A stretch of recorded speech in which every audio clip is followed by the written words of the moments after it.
Amigas y amigos, no hay precedentes en relación a lo que ocurre con Venezuela.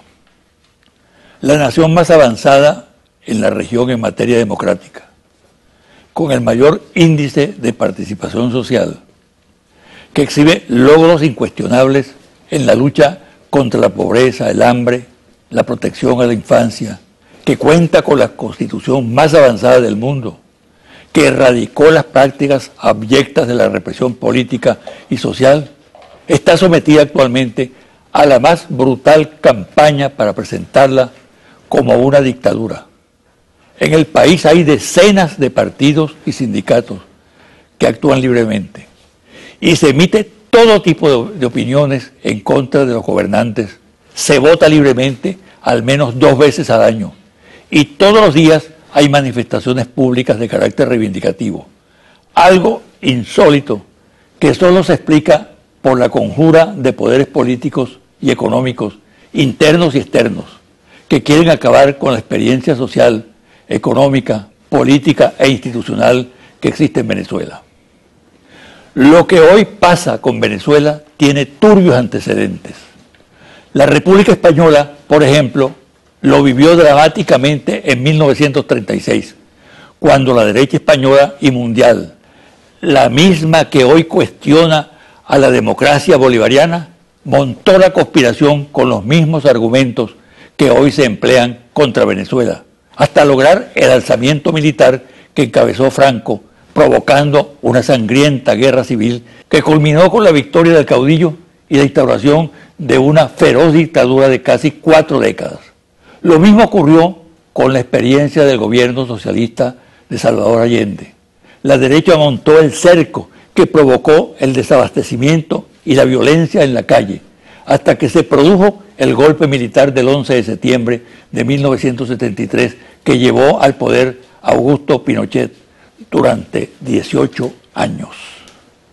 En este marco se explica, aun cuando no se justifica bajo ningún respecto, que en el exterior se actúe contra Venezuela por parte de factores que no tienen la menor idea de lo que aquí ocurre y que lo hacen por prejuicios o con el propósito de acabar con un proceso que se proyecta como ejemplo de desarrollo democrático de una nación en esta parte del mundo. Pero lo que sí parece inexplicable es la actitud, óigase bien, de un sector dentro del país que parece no darse cuenta, y si se da, no le importa el desarrollo fatal de los acontecimientos, de que lo que puede ocurrir en Venezuela es tremendo. Desprecia, por tanto, la situación y hace causa común con oscuros intereses transnacionales que están al acecho para ponerle la mano a los grandes recursos naturales del país.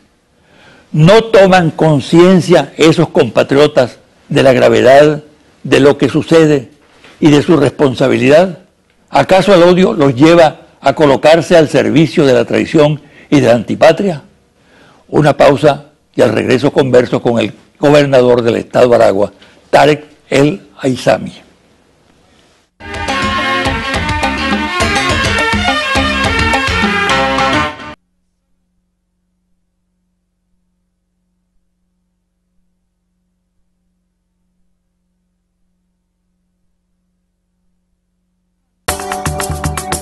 Estás viendo José Vicente Hoy. Tu canal.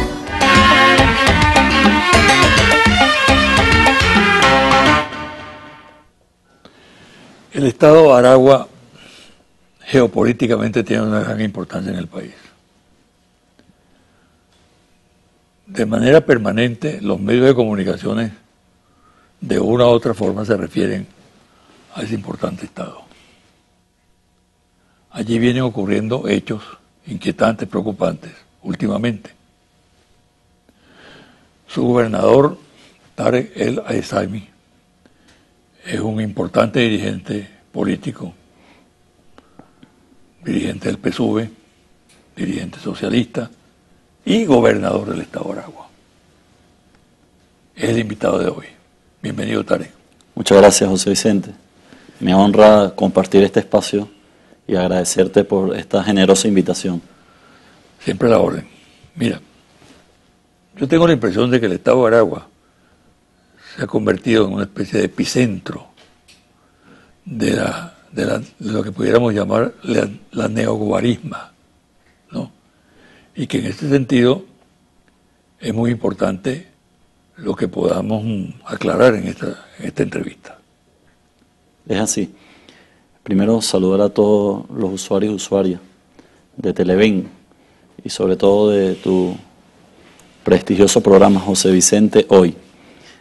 Nosotros durante la campaña lanzamos una consigna que fue recogida al calor de la calle y del debate y de la conciencia popular.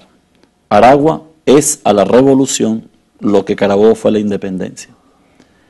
No en vano Aragua o sobre Aragua toda la conjura, la brutal conjura de esta derecha fascista, neoguarimbera, tomando tu frase, se ha encargado de desestabilizar la tranquilidad, la paz y el desarrollo potente que hemos tenido estos 2 últimos años de gestión de gobierno revolucionario.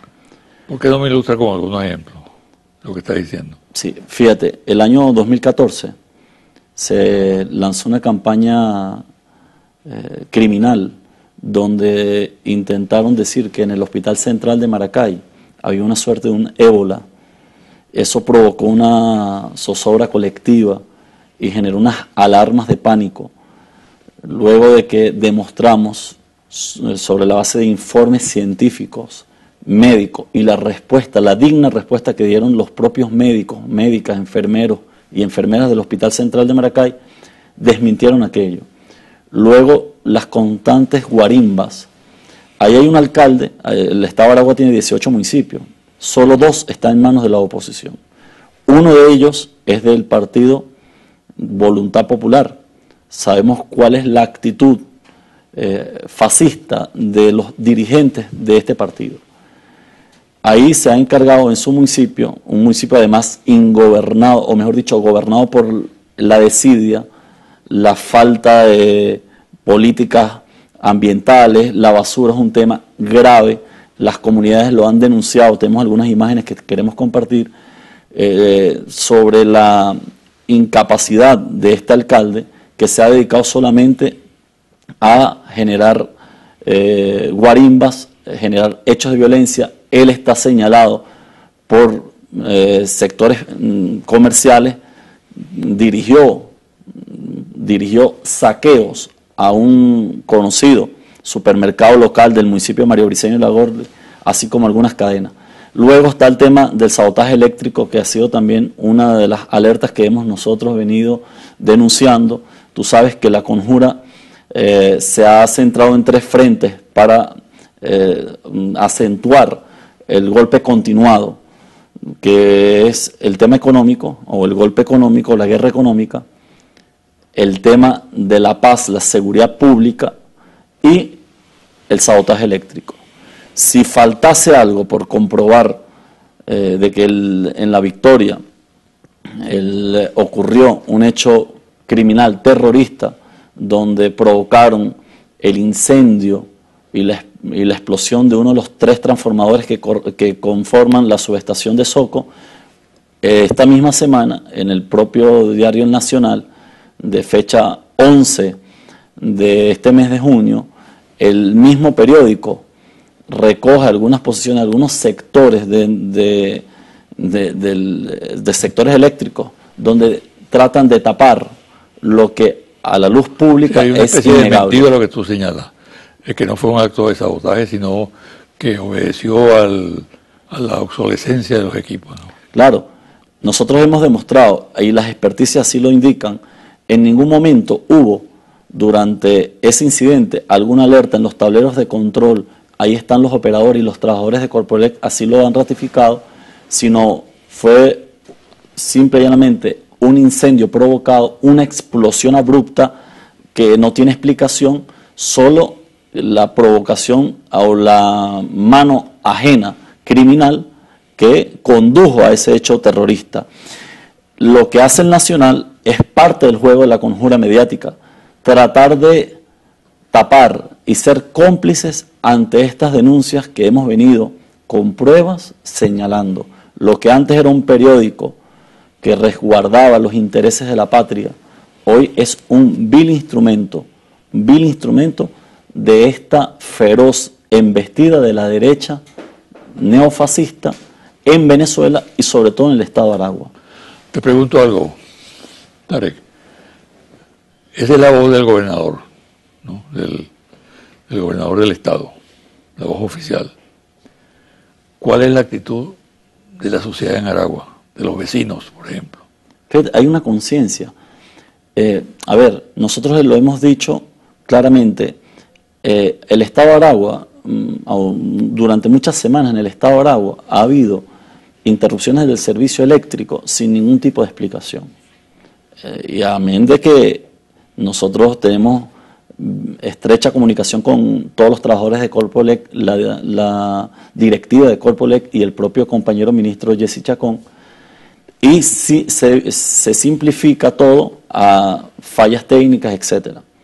Pero cuando nosotros comenzamos a alertar al pueblo, a las comunidades, al poder popular, a estar vigilantes sobre estos hechos, comenzaron a reducirse significativamente las interrupciones y el sabotaje eléctrico, sin ninguna explicación, con las mismas condiciones atmosféricas, con las mismas condiciones climáticas.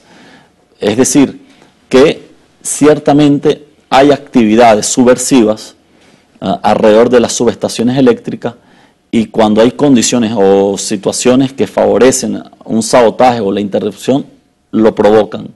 Evidentemente es muy vulnerable nuestro sistema nacional eléctrico, y además es quizás lo más fácil de sabotear y lo más difícil de comprobar científicamente ese sabotaje, producto, repito, de la complejidad técnica que recoge el propio sistema nacional interconectado, no solamente aquí en Venezuela, a nivel mundial es así, pero el pueblo de Aragua, en particular el pueblo de Aragua, se ha dado cuenta y ha estado monitoreando el comportamiento del servicio eléctrico y ha sido garante para la estabilidad y además neutralizar algunos hechos puntuales, como es hurtos de cables, sabotajes de algunas subestaciones, falta de mantenimiento de poda de algunos árboles que pueden interrumpir algunos circuitos, etcétera. O sea que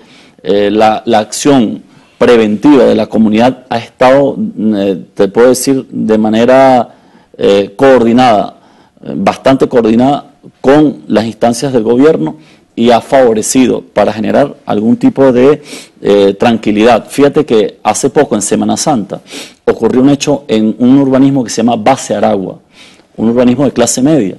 La propia comunidad expresó que el sistema de circuitos que es, digamos, subterráneo, presentó fallas. Inmediatamente buscamos cuadrillas de aquí de Caracas y atendimos esta contingencia, movimos plantas eléctricas, pero se determinó y la propia comunidad detectó cuáles eran las fallas que presentaba el sistema subterráneo eléctrico que surtía o daba servicio a esa comunidad. Es decir, que hay una conciencia y la gente cada vez más se empodera de la información, y que difícilmente alguien puede manipular, menos el nacional, diciendo simplemente, despachando eso a la ligera, que fue una falla técnica. Ahora fíjate, cuando presenté el programa, hablé de Aragua como epicentro, ¿no? Y al mismo tiempo señaló que indudablemente esa característica de una condición geopolítica muy importante del Estado se proyecta sobre la región en general, ¿no? Proyección sobre el estado Aragua, sobre el estado Carabobo y otras zonas. Miranda y Caracas. Exacto. Entonces, tenemos que enfocar el tema no solamente al aspecto restricto de Aragua, sino el significado que tiene esa proyección, ¿no? en ese espacio territorial. Así es. Fíjate que no en vano el Estado concentra las unidades militares más importantes de la Fuerza Armada Nacional Bolivariana. El Estado de Aragua es un Estado industrial, agroindustrial y además, digamos, es la encrucijada del país. Ahí converge todo el sur de Venezuela, el occidente y evidentemente el mismo centro, ¿no? Tenemos de vecino a un factor perturbante de las instituciones democráticas, como es el caso del gobernador del estado Miranda, ¿no?, que está permanentemente dedicado a la desestabilización, a la conspiración abiertamente, que eso también forma parte de estas conjuras y de esta situación envolvente sobre el estado de Aragua. Sin embargo, te puedo expresar que más allá de que Aragua es cuna del 4 de febrero, del 27 de noviembre, del 13 de abril, cuyo protagonista, o uno de los protagonistas de esta historia viva, eres tú. Aragua, hoy en Aragua está en marcha una verdadera revolución. Hay un pueblo de pie, combatiendo, sobre todo porque también hemos venido superando adversidades propias a lo interno, como es el caso del ex gobernador a quien yo sucedí, en razón de las denuncias que hemos hecho y toda el lamentable desenlace. El gobernador era quien. Rafael Isea Romero, ¿no?, que ahora es testigo protegido en los Estados Unidos, ¿no?, prófugo de la justicia venezolana, y ahora es quien se dedica a construir expedientes falsos sobre dirigentes de la revolución. Toda esta campaña que hay ahora... Hay algunas acciones sobre él en este momento. Sí, fíjate que queremos informar que hasta esta hora hemos incautado, el Poder Judicial ha incautado a solicitud de una investigación que hemos hecho desde el Estado de Aragua, 8 bienes que le pertenecen al ex gobernador Rafael Isea Romero y a su entorno familiar. Entre esos está una finca en el estado Falcón, donde una finca de 400 hectáreas, más de 1000 cabezas de ganado, otra finca en Ortiz, estado Guárico, apartamentos en Barquisimeto, 4 viviendas en Aragua, un local comercial en Aragua y otras propiedades que aún están en curso de la investigación. Pero, sin embargo, te quiero aclarar de que esta persona hoy forma parte de toda esta conspiración internacional que ha desatado desde los medios de derecha o las grandes corporaciones comunicacionales de derecha como el Washington Post, entre otros, y que además se ha encargado de ser vocero o testigo de supuestos juicios donde no han presentado ninguna prueba inculpando a Diosdado Cabello, en este caso a mi persona, con hechos delictivos en particular, etcétera, cuando sabemos quienes están solicitados por graves denuncias de corrupción, de narcotráfico y de otros delitos son ellos, y ahora resulta que son los testigos estrellas del gobierno estadounidense, y lejos de facilitar la investigación a fondo para tratar de desarticular todas estas mafias y desenmascarar todos los sucesos que han habido en torno a este personaje, lo que se han hecho es de la vista gorda y prestarse al juego macabro de la conjura brutal, tomando tu frase en el artículo del lunes pasado, del lunes 8 de junio, la conjura brutal interna e internacional que hay sobre la revolución bolivariana. Vamos a hacer una pausa, Tarek, y al regresar quiero que ubiquemos lo que está ocurriendo en el estado de Aragua en el contexto nacional. ¿No? Seguro.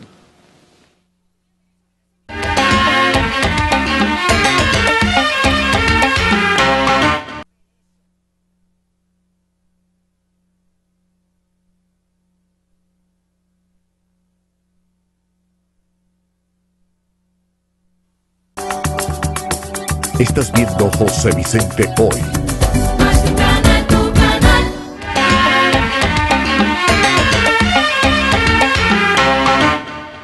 Tarek, ¿qué relación, según tu punto de vista, existe entre lo que ocurre en el estado de Aragua y los hechos a nivel nacional? Fíjate. Por ejemplo, la cosa del narcotráfico. Sí, el presidente Nicolás Maduro ha venido constantemente o insistiendo en apuntar de que estamos en presencia de ciertos sectores que siguen buscando el atajo inconstitucional para hacerse del poder. Ante ello hemos presentado pruebas, ¿no? Hemos denunciado actores con nombre y apellido, hemos desmantelado bandas criminales, etcétera. Sin embargo, a todo ello, los medios de comunicación se silencian todas estas denuncias, estas graves denuncias, y que tienen como objetivo final nada más y nada menos que el asesinato del presidente de la República. Y así lo hemos denunciado. Por eso que luego cogen como objetivo a Diosdado Cabello Rondón y lo acusan de narcotraficante y de dirigir supuestos carteles, etcétera, sin ni siquiera presentar una sola prueba. Pero el tema no es la denuncia per se, el tema es que evidentemente es la cabeza del poder legislativo y además de ser uno de los líderes fundamentales de la revolución. Por eso es que apuntan hacia el presidente Nicolás y hablan de una supuesta salida, entre comillas, constitucional, ¿no? Que a todas luces evidentemente no es otra cosa sino un golpe de Estado, porque las salidas son los procesos electorales y el pueblo hoy tiene cada vez más conciencia y valora más el derecho al sufragio como instrumento para garantizar la estabilidad política, democrática y la paz. Nosotros, nuestro pueblo, es un pueblo de paz y nuestro proceso revolucionario es el único, digamos, o nuestro proyecto, quizás más que proceso, nuestro proyecto bolivariano es el único garante de la paz de este país. En este proceso, Tarek, de conformación de una estructura de golpe, que hemos calificado muchos de golpe de Estado permanente, de conspiración permanente, de subversión permanente, juega un papel indudablemente las acusaciones, como tú has dicho, de vinculaciones del liderazgo nacional, ¿no? Bien en el gobierno, bien en otros poderes del Estado, de líderes muy destacados. Tú has hecho denuncias muy importantes en el Estado de Aragua al respecto. Es importante que las repitieras rápidamente. Correcto. Nosotros, una vez que asumimos el gobierno del Estado bolivariano de Aragua... Esa denuncia de la complicidad del gobierno con el narcotráfico es uno de los aspectos fundamentales del ataque a Venezuela. Sí. Porque eso lleva como finalidad... Claro. Permítame, antes de aterrizar en la pregunta concreta, de responderte una sola cosa.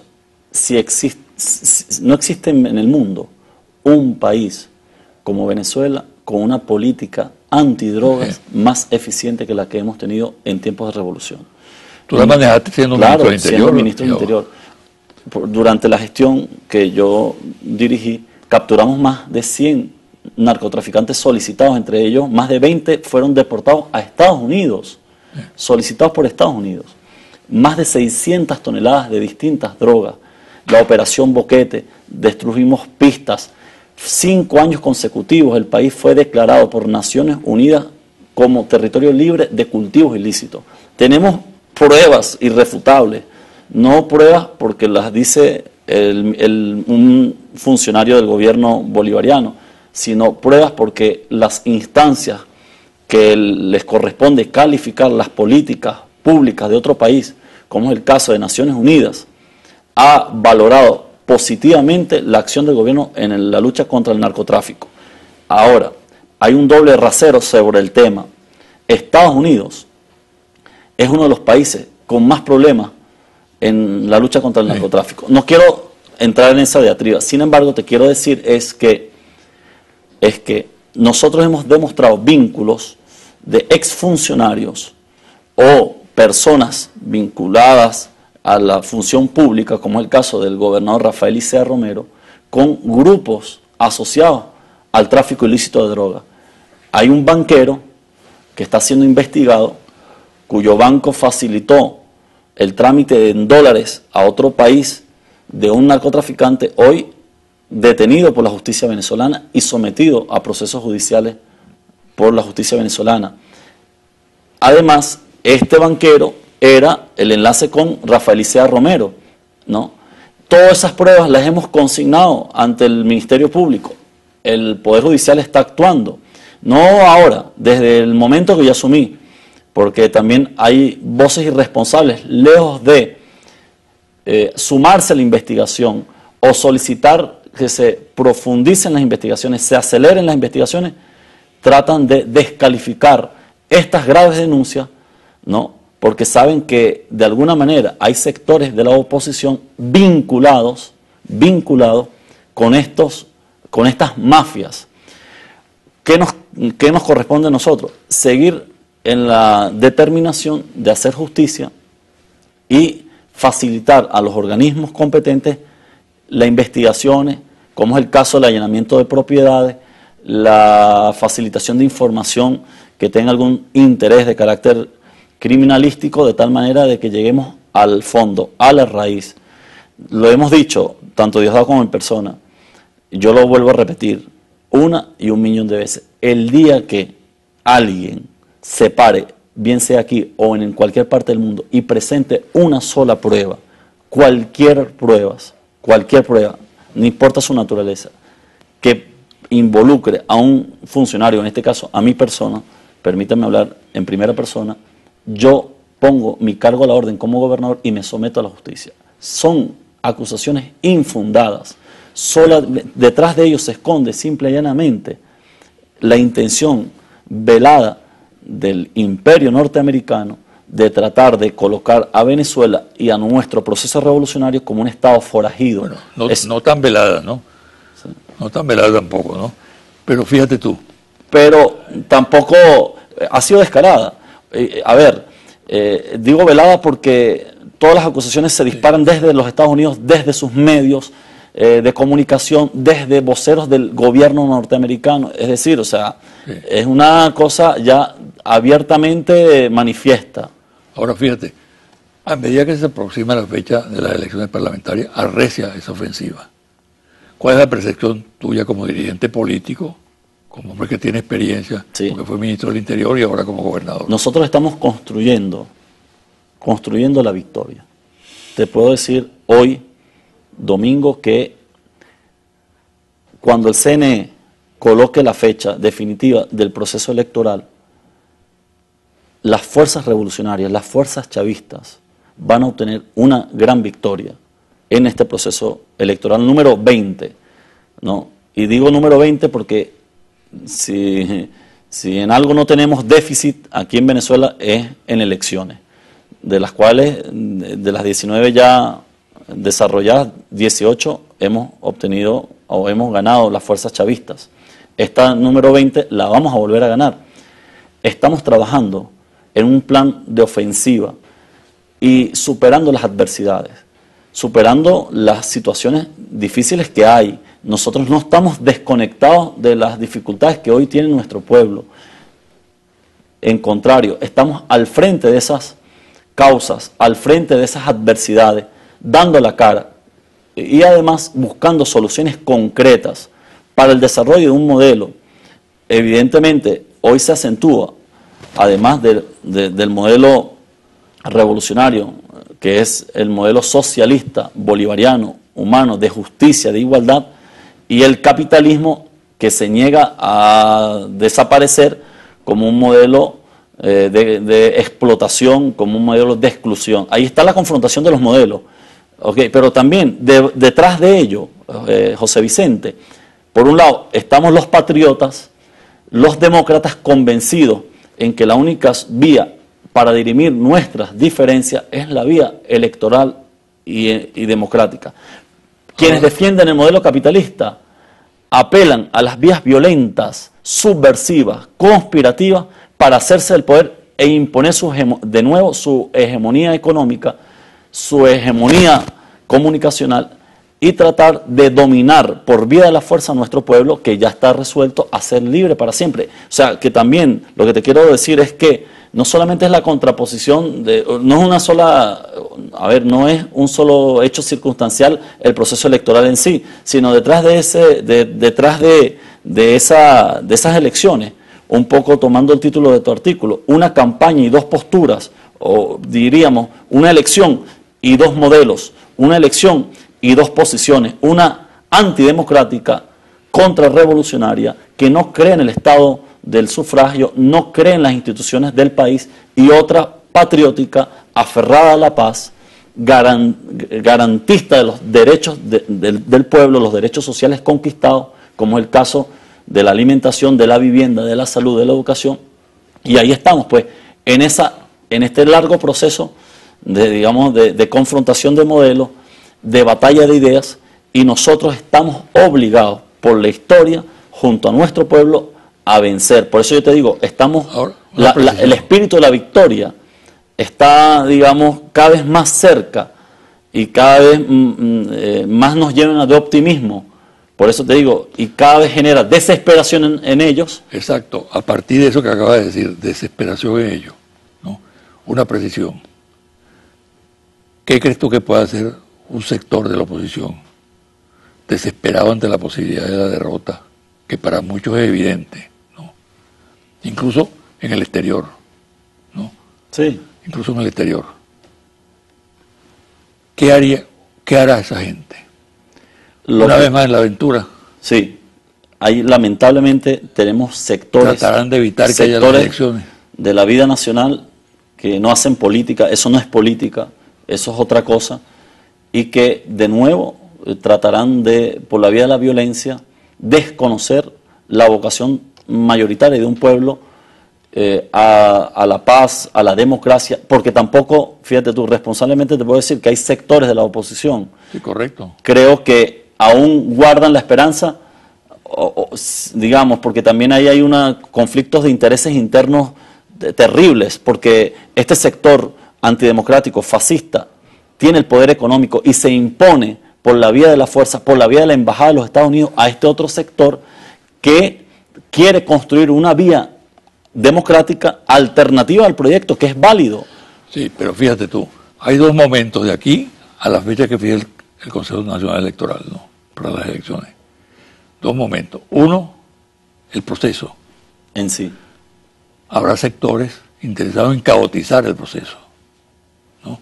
Crear una situación de violencia total. Yo creo que ese plan ya está en marcha. Repetir el esquema guarimbero del año pasado, pero potenciándolo. Bueno, hace poco... Y otro momento es cuando se produzca el acto electoral y hay una derrota. Claro, no van a reconocer ese resultado. Correcto. ¿Qué carta tienen en la manga? Nosotros asumimos la posición que ha dicho públicamente el presidente constitucional de la República. Es reconocer los resultados que diga el Consejo Nacional Electoral una vez que concluya esa jornada. Reconocerlos. Nosotros no vamos a condicionar el pronunciamiento del CNE, no. Nosotros no vamos a colocar ninguna condición a la expresión soberana de un pueblo, soberana y sagrada de un pueblo.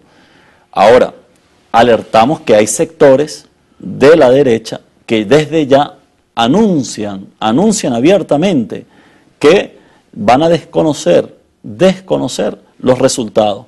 Ahora, el presidente Maduro ha colocado unos ejemplos, José Vicente, interesantes. El juego de la doble banda.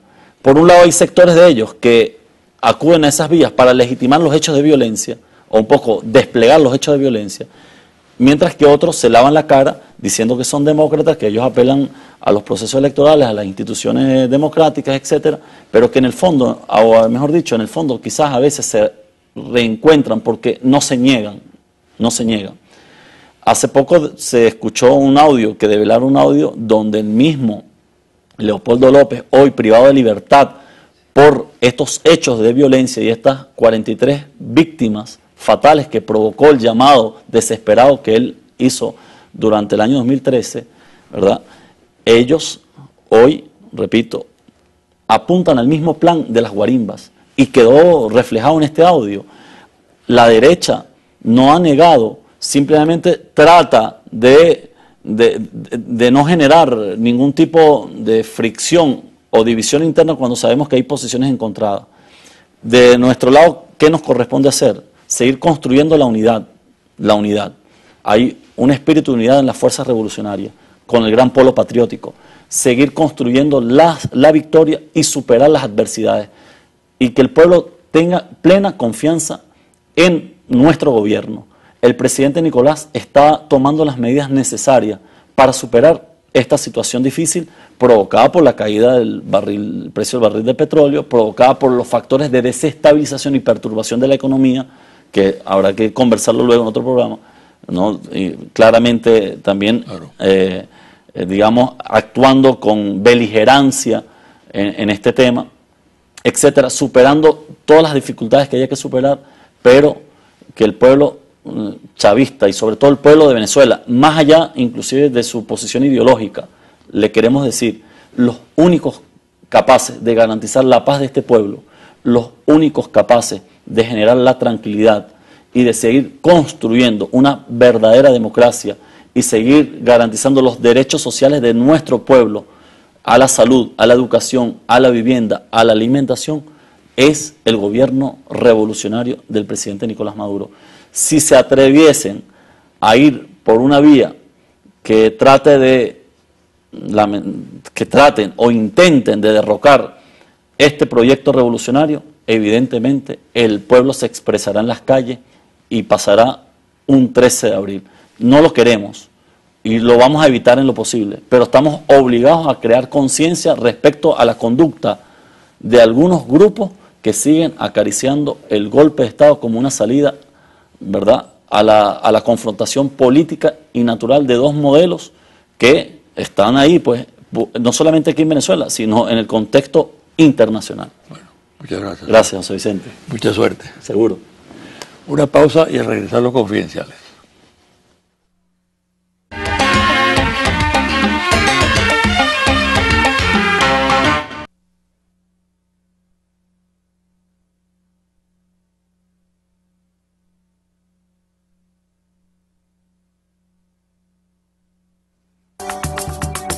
Estás viendo José Vicente Hoy. Más tu canal, tu canal. Y ahora los confidenciales. El asesinato de Robert Serra y de su asistente María Herrera no quedará impune. Es esa la impresión que ya existe con motivo del trabajo de investigación e inteligencia que realizan los organismos de seguridad venezolanos. El seguimiento del caso ha permitido atar cabos, hacer pesquisas en profundidad y trabajar tanto en Colombia como en Venezuela. La detención, por ejemplo, en Cartagena de El Colombia, autor material del crimen, es producto de un trabajo efectuado con esmero profesional. La presión del gobierno venezolano logró luego la extradición del personaje, a lo cual estaban renuentes las autoridades colombianas.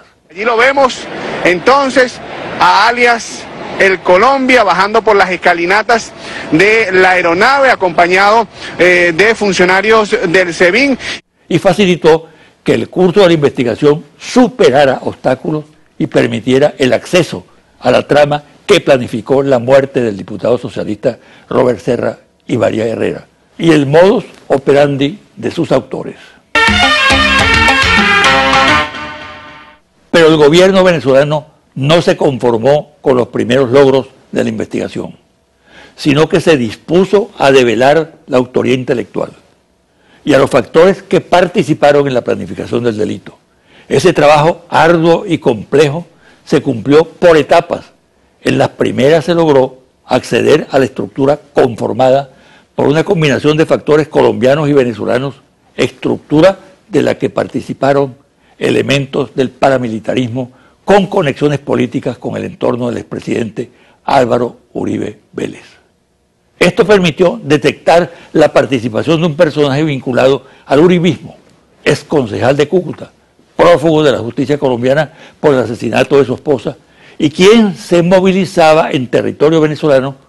Su base operativa estaba en el estado Mérida, en actividades políticas y delictivas. Julio Vélez, quien se movía con la protección de un compadre suyo, acreditado como ayudante de un parlamentario venezolano, Vélez fue el encargado de pagar a los ejecutores del crimen. Entre otros, un escolta de Serra.